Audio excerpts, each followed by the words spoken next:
unmuted.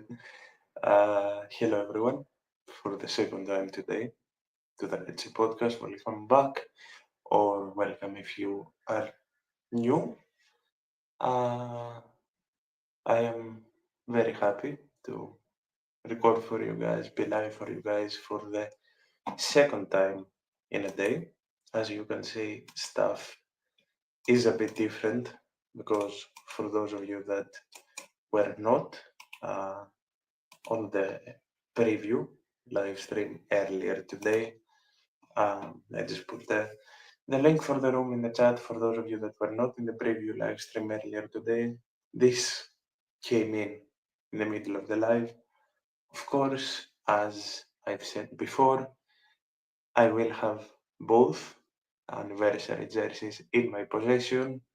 Of course, the football one is taking its sweet time. I'll probably have it around late this month. But of course, this beauty came in and I had to rock it for at least today. Of course, I did.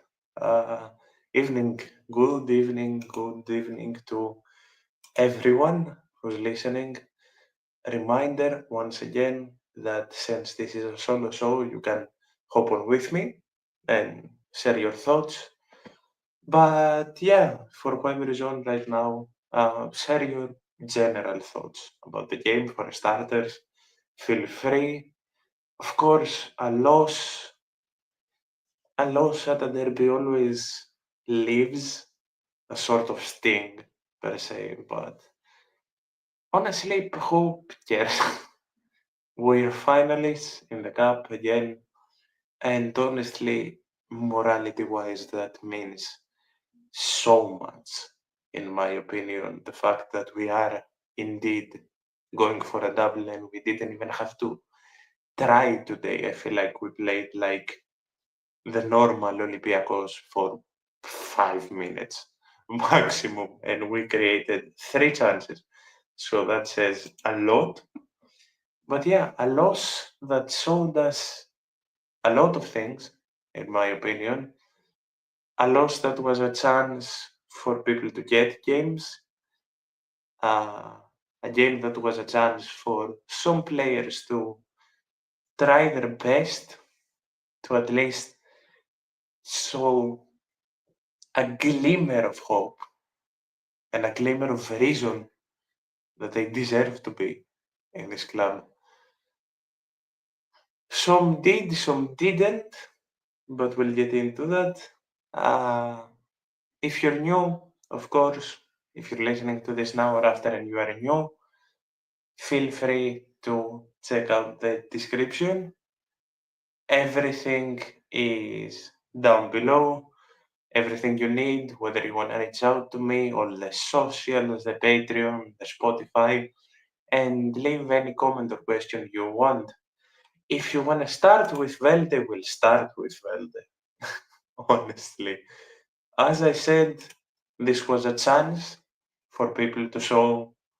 This was the last goddamn chance for people to show if they deserve to be here or not.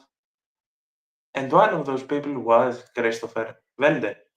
Of course, Velde fielded down the right, and God did he do nothing. He was non-existent. I feel like he had more lost possessions than he had meaningful runs. He didn't help Costinha in the absolute slightest.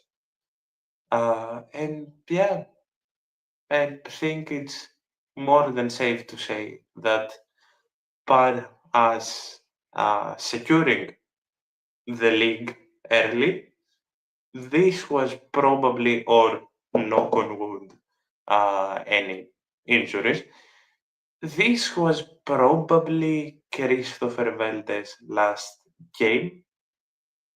Sunday League. Sunday League, everything as player. Like, come on.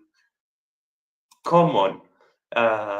The only winger I can recall in recent years. Also, don't mind my hair, I need a haircut, and I am very aware of that. The worst winger, the only worst winger that I can recall in recent years is Onyekuru. Like I can't physically recall a more meaningless. It's not the fact that Velde is a bad player, because the talent is there, but he just has been so meaningless here.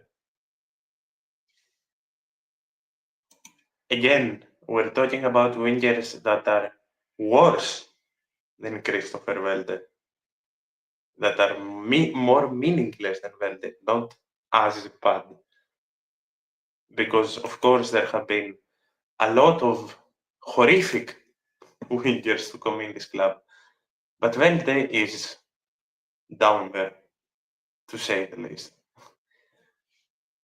And another man that's down there, another man that, for me, of course, Velde could have easily been replaced by Papacanelos. I think I don't physically think that anyone can sit here and argue the point that Papacanelos wouldn't have provided more to the team than Velde has.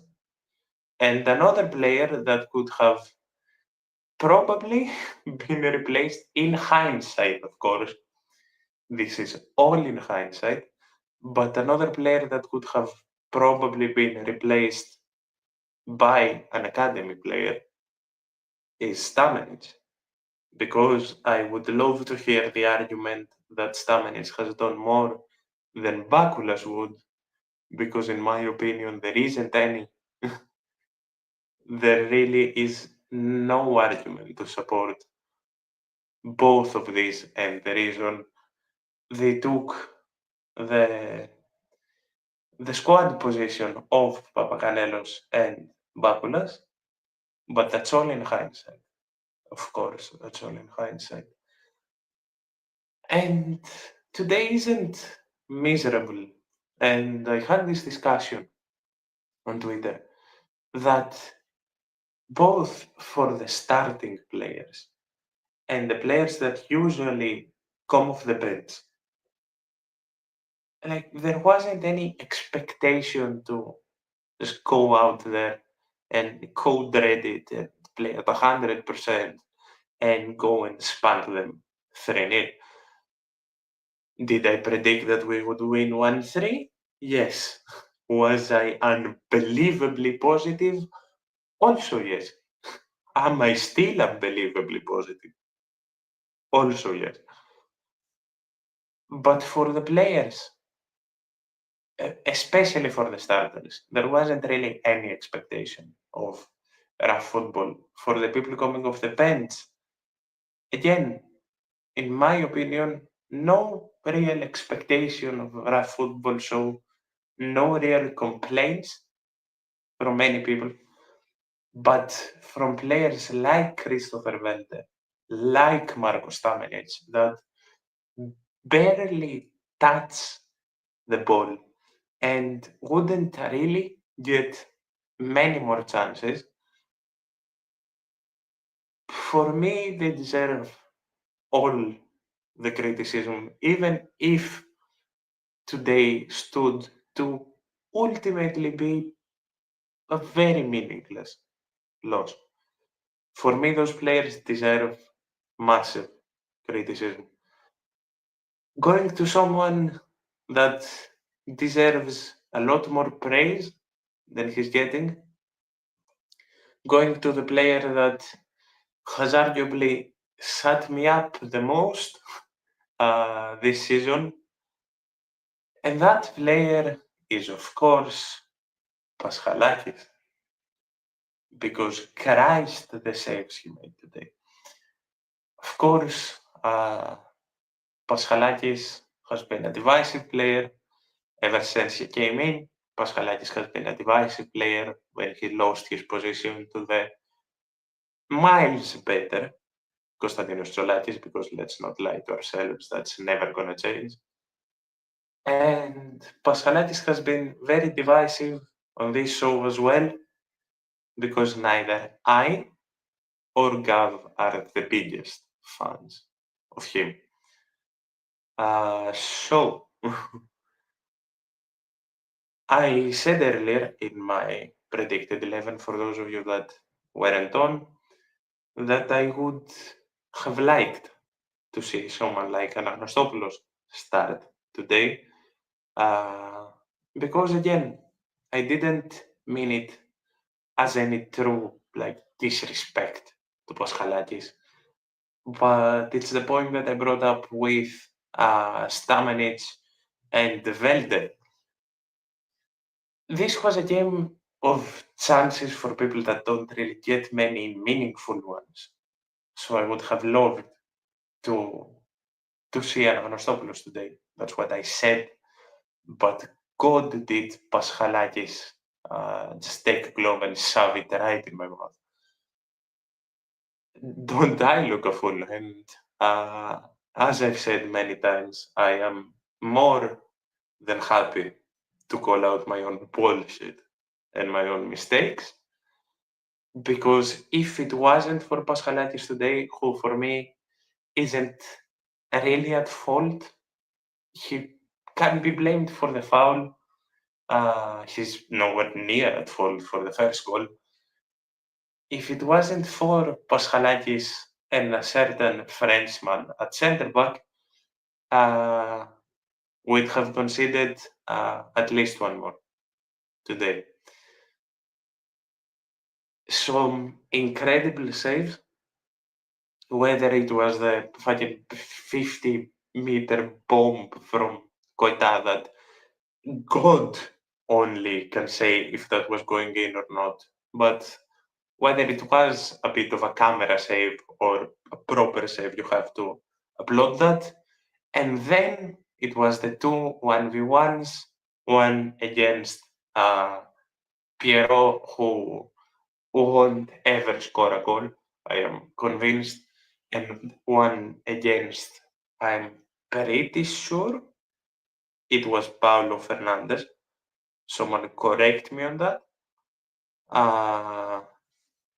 Yeah, the jersey looks and feels absolutely incredible, and uh, I'm more than grateful, and I'm more than happy to be rocking it and taking massive pride in it and what it represents. But yeah, as I was saying, massive saves by Paschalakis. Truly massive saves by Paschalakis. Goal saving, truly. And yeah, ate my fucking words. There's nothing more to say there. I'm glad. I'm very glad that Paschalakis was playing. And to tether a bit on the point before, I did talk about this a bit ago, and as I said, because I said it for Velde, I didn't say it for Stamenic, bar injuries and us lifting the league early, Christopher Velde and Marco Stamenic shouldn't touch an Olympiacos jersey again. If there was ever a definition of last chance, it was today. And honestly, thank God we're getting rid of both of them in the summer. Thank God we're getting rid of both of them. Moving on to positives, because this is and should be a positivity filled show despite the loss. As I said, it wasn't only Paschalakis that was incredible, it was a certain Frenchman in front of him doing honestly everything from having Pierrot in his pocket locked down from minute one to crucial challenges to tactical fouls to taking the ball and running it up, building it up on his own, to speeding back, because I think the only thing I haven't really praised Biancon for is his pace, but God did he prove that he has that as well today. And honestly, what's there to say about Biancon other than he not just deserves to renew his contract and be here next season? This player has earned the goddamn right ever since last year, but this year especially, to be a vital part and a much needed part and not, I don't know if that's the word, uh, an irreplaceable part of Olympiacos FC, both on the field and I'm sure in the locker room, as we saw last year in our magical European journey as well.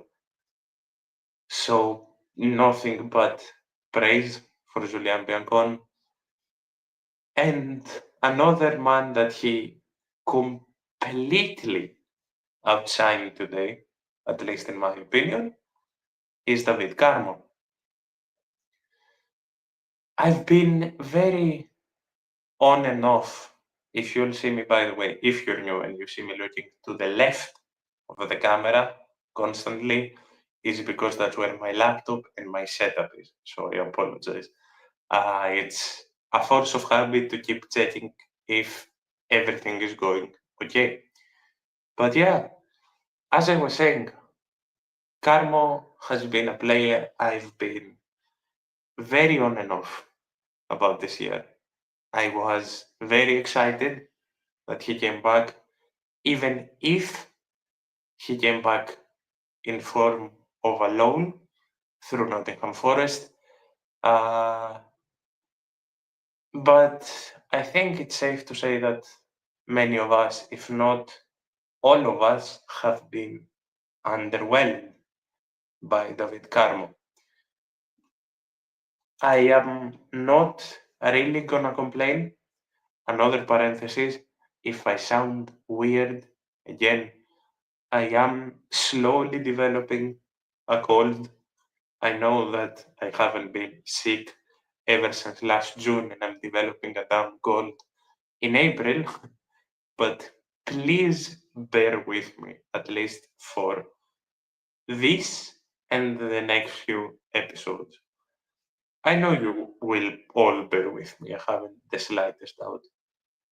But as I was saying, to continue on about David Carmo, I'm not gonna blame him for the own goal because honestly, I don't think there was a situation where he could have actually cleared it with the momentum that he had and the positioning that he had.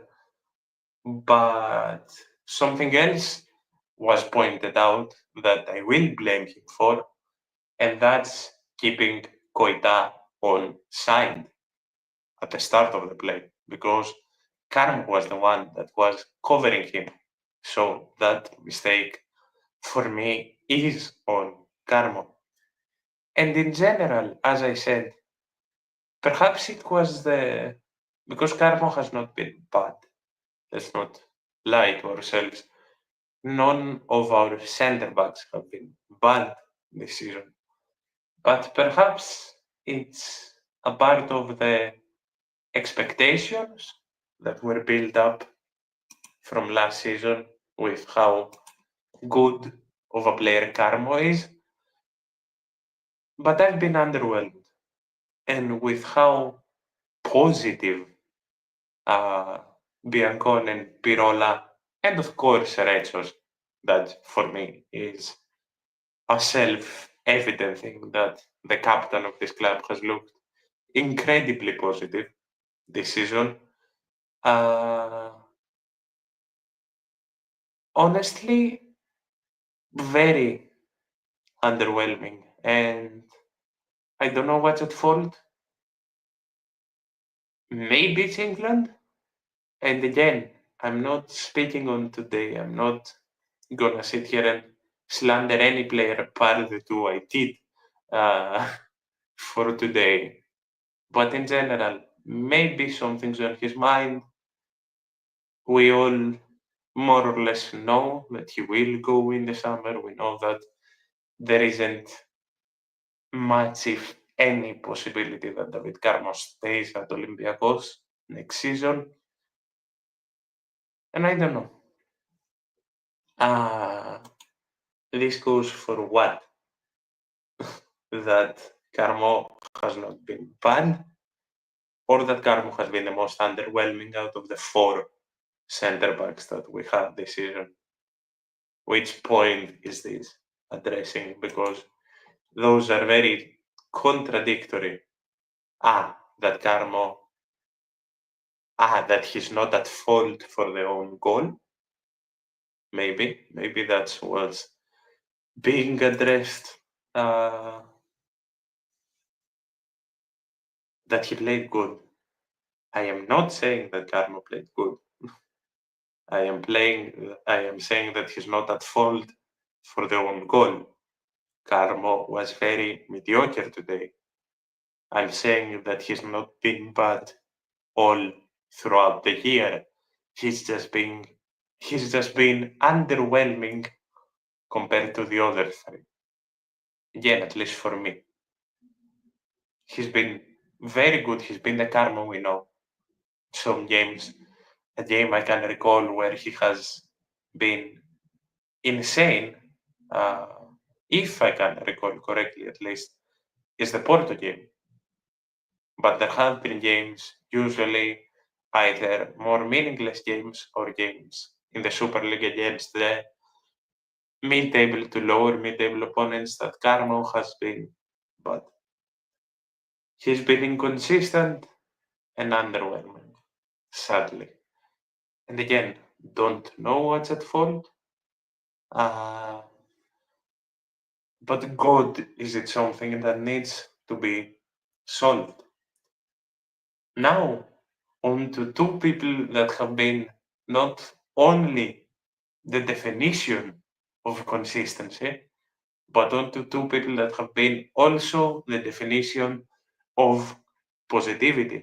And I'll get on to the newest boy first, because we've gone on about Costinha so much, and I will keep saying it every episode, that Costinha is a passionate, smart, fast, with incredible football IQ field, both attacking and defensive right back. That is the rightful heir to Rodinei's position, if he hasn't already earned the right to be our starting right back. But Bruno, you can only just sit back and applaud him.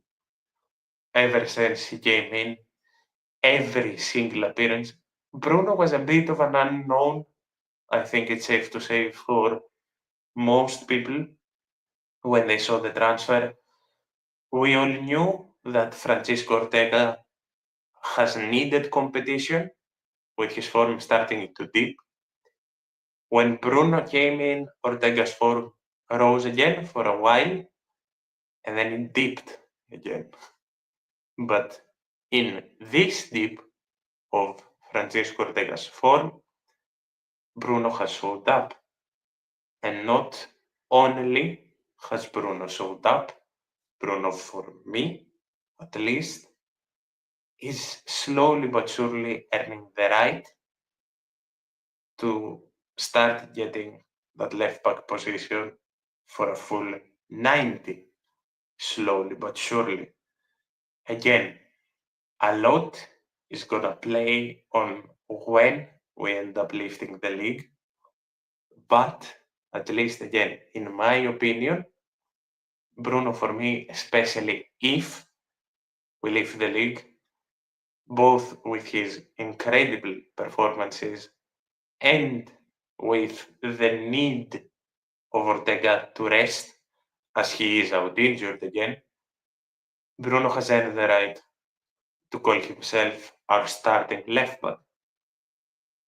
And with Francisco Ortega being a doubt for PAOK on Sunday, I don't think it is that insane of a shout to say that Bruno deserves the start on Sunday after another absolutely strength-filled, incredible performance.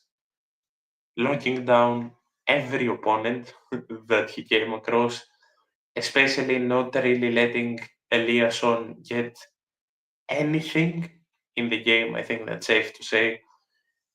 I can recall him having an incredible start and stopping a run of Eliasson so cleanly with such an unbelievable tackle.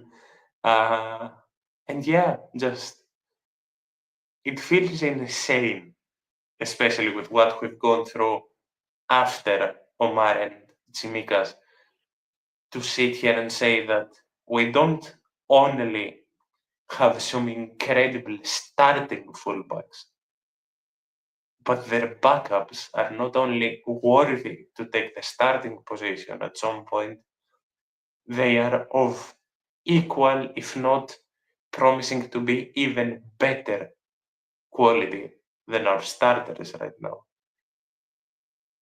Again, I've debated this with Gav live to move onto the right side of our defense now. I've debated this with Gav.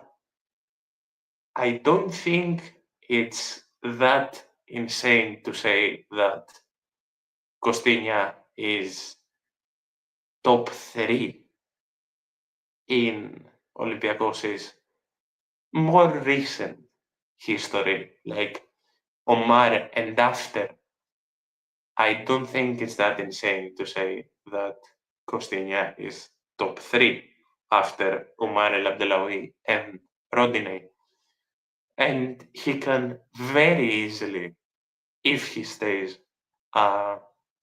towards next season as well, Costinha has the insanely, unbelievably high potential to even surpass either one of the two or both. And I think it would be a massive, massive understatement to say that I'm excited to see what Costinha can give to this team. And I am more than hopeful to see him playing Champions League with us next season onwards. I'm not going to leave the defense just yet and go to the rest of the starters because I want to credit someone that came in for the yellow carded, the booked Julian Biancon and got another majorly impressive shift today, and that's Lorenzo Pirola. As I said on the show, I think it was after the last league game or maybe the show yesterday, Pirola is a player that's making all of Europe talk. Pirola is the captain of his under 21s national team. Again, if I'm not completely mistaken. And Pirola is set for a call-up with the men's team, if not in the next national break, even though I'm pretty sure it will be in the next national break, in the next few. Pirola is also on the radar of Napoli, Juventus who we already knew, and I'm pretty sure it is Roma, if I'm not completely mistaken. So I hope I didn't cut out there. Please, someone let me know if everything is still running smoothly. so I can repeat what I said if not. But yeah, Pirola is one of the most talented uh, Italian defenders that are out there right now. And Pirola is also one of the most promising Italian defenders that are out there right now. And is it a certainty that he's gonna be here next season? No. With Carmo leaving, do I think that we will do the best we can and more to keep him next season? Yes.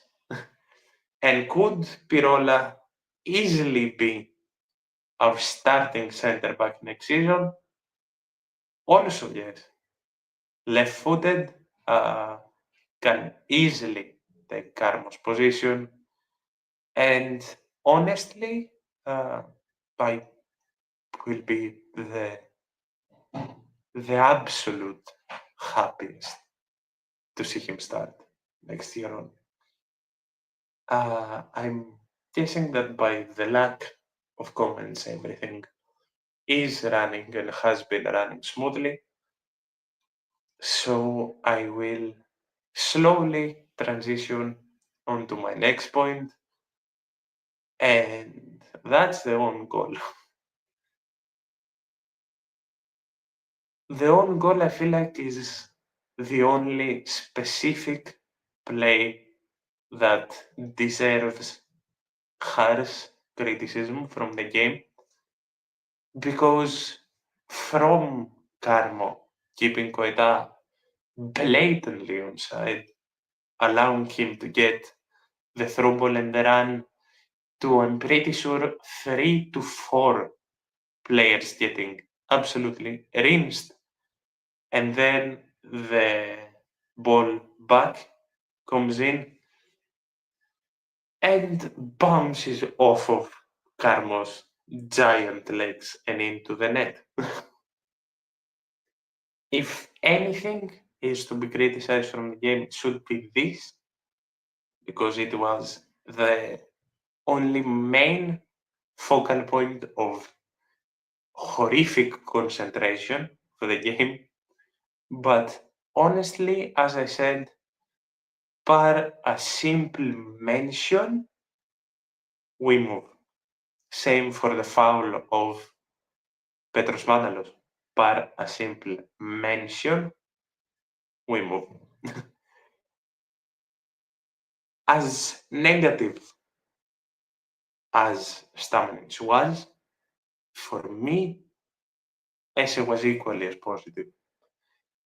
Of course, we were losing the midfield battle up until Chiquinho, and then a few minutes later, Danny Garcia came on. But God did Ese try his absolute best to carry that midfield on his own, at least for the start of the game. Having to be both the anchor man and the box-to-box midfielder and chasing Stamenic's mistakes all in one, Santi Ese did the best job that he could, and I'll honestly applaud him to the highest of my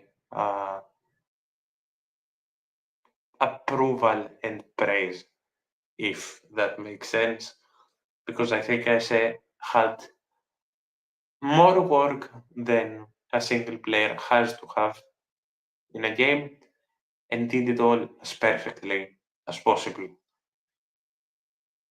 Andre Horta. Andre Horta now. More of a quiet game. More of a quiet game unexpectedly. There is fear of him having a knock. Of course, Chiquinho was up for a while getting warmed up and ready, I think, ever since the 20th. It was when Andre Horta fell down.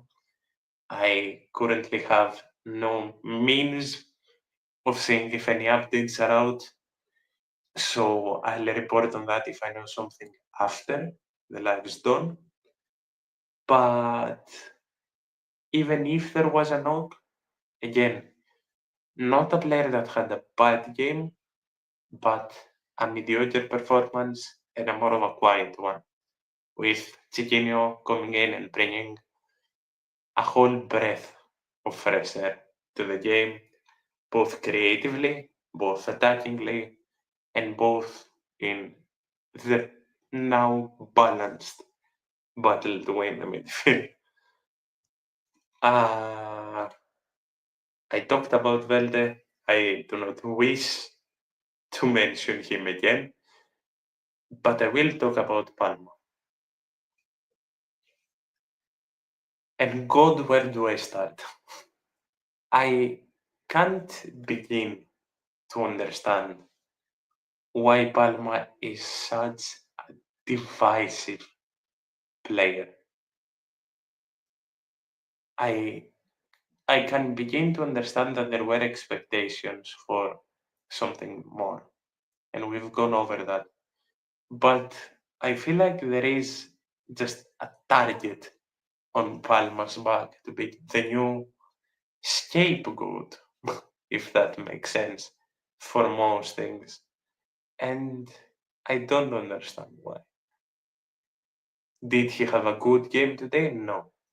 Neither winger had a good game, but God did the fullbacks covered their asses. Did the fullbacks cover their asses? But is Palma and has Palma been underwhelming? Not for me.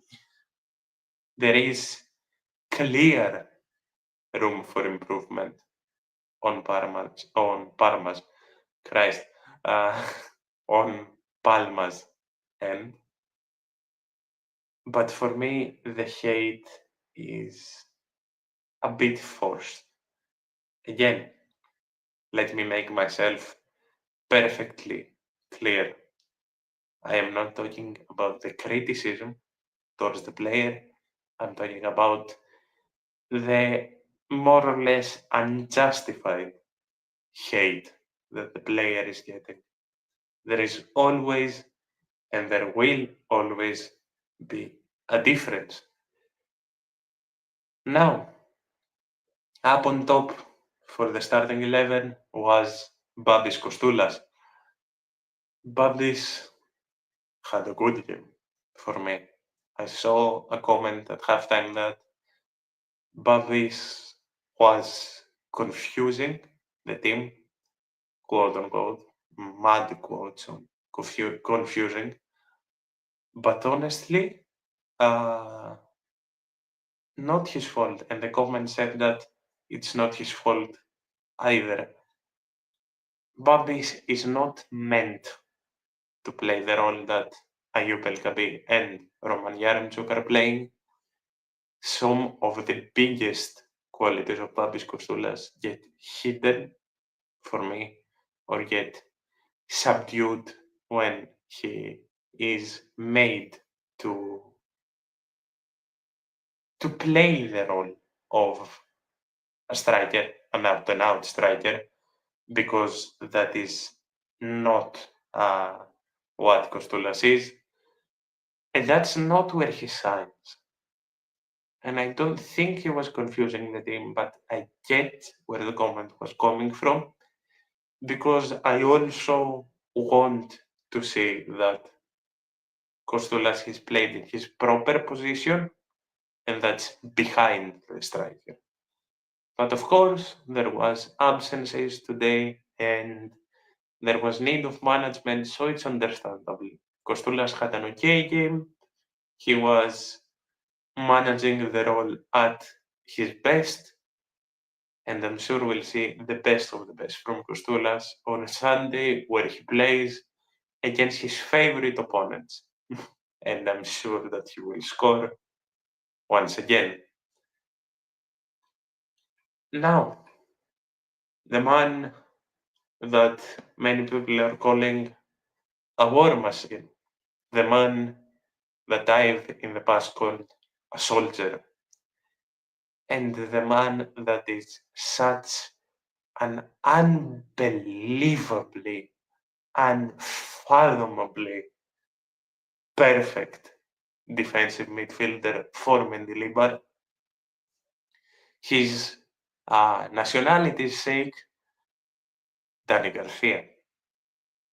Dani Garcia coming in today and winning the midfield, taking it upon himself, helping Santiese, cleaning up all of the dirty work, playing the mind games that he is incredible at, and winning the midfield. Like Dani Garcia had a perfect game, and again, maybe it's a bit of an unfair comparison, but the way he has shut us all up and proved that he is also the most vital of vital assets for Jose Luis Mendilibar. He is literally a Mendilibar molded player. Does remind me of Vicente Bora, and I can't help but make that incredible comparison because I think that Garcia gives equal to the team in his own departments. And I think the department that goes like that with uh, with Dan Garcia is the leadership department, and that for me is more than admirable. And Danny didn't get a yellow for being a baby. Danny got a yellow because he got fucking mauled by Odubanjo. And a reminder, Odubanjo did not get a yellow for that play, and neither did Matalos. Now, something that for me proves how I don't want to keep getting into this goddamn rant every single goddamn episode. But, of course, Ayub El Kabi comes in at the 68th, if I'm not mistaken. I'm sorry, I got a bit messed up with the times here on the sheet that I have. Ayub El Kabi comes in at the 68th minute, and he started getting back into it. I think is the safest way to characterize Ayub's game, playing risk-free up until the chance that I am about to mention, and finding his feet again because God forbid a man was out injured for a goddamn month. And then he almost scores the most Ayub El Kabi goal that could ever be scored by slide shooting a shot in, across, but it just goes wide. Just goes wide. And of course, he missed another very strong shot that also needs to be applauded because despite managing his strength and playing as risk-free as he possibly could, he still got those El Kabi type of chances. I think is the best way to describe them. And I saw not one, because if it was one, I wouldn't really get into the trouble of of commenting on it, but I saw many players. Christ, my mind is all scrambled today. I apologize. Many people criticizing El Kabi's miss. And I will quote a specific tweet that said that Ayub continued where he left off by scoring one chance every 5. And are we fighting for real? And I don't think I can look more dead set into the camera, because are we fighting for real in criticizing a player that has been out for a month, if not over a month, in missing one chance while playing risk-free? What are we doing? Like, what are we doing? Ayub was meant to come in today, get a couple of steps, get a run, get some chances to feel familiar with the ball again, and we are criticizing one of our greatest, if not our greatest goal scorers ever, goal scoring ability. Are we fucking stupid? I wanted to get that out of my system. Hello to you too, my friend. You joined a bit late. We've been going on for about an hour, and I'm getting ready to close up slowly but surely. But do drop your thoughts about today's game and the qualification to the final.